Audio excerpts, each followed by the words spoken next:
ম্যাডামের সাথে তো আসলে ওইভাবে তার ডাক্তার ব্যতীত কারোই কথা বলার সুযোগ নাই এবং এই মুহূর্তে তাকে কথা বলতে দেওয়া হয় নাই।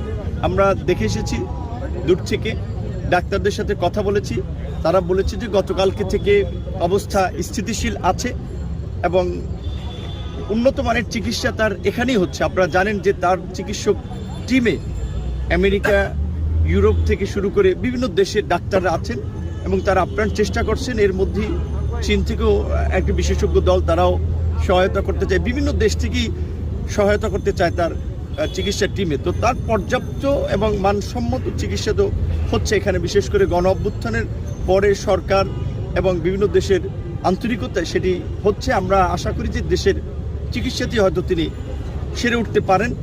আর যদি তার ফার্দার কোনো ধরনের বাইরে নেওয়ার প্রয়োজন হয়, সেটা তার পরিবার এবং ডাক্তারদের পরামর্শে সিদ্ধান্ত হবে। এই মুহূর্তে ডাক্তাররা, তার দলের নেতারা সবাই তার জন্য দোয়া চেয়েছেন, আমরাও দোয়া করি এবং দেশবাসীকেও বলবো যে তার জন্য দোয়া করতে। কারণ তিনি এখন ব্যক্তি বা দলের নেতৃত্বের পর্যায়ে নাই, তিনি সারা দেশের মানুষের মাথার মুকুটে পরিণত হয়েছেন, দলমত নির্বিশেষে জাতীয় ঐক্যের প্রতীকে পরিণত হয়েছেন। দেশের জন্য, আমাদের জন্য, আমাদের ভবিষ্যৎ প্রজন্মের জন্য তার নেতৃত্ব অন্তত এই মুহূর্তে খুবই প্রয়োজন, আমরা এটা ফিল করি। থ্যাংক ইউ ভাই।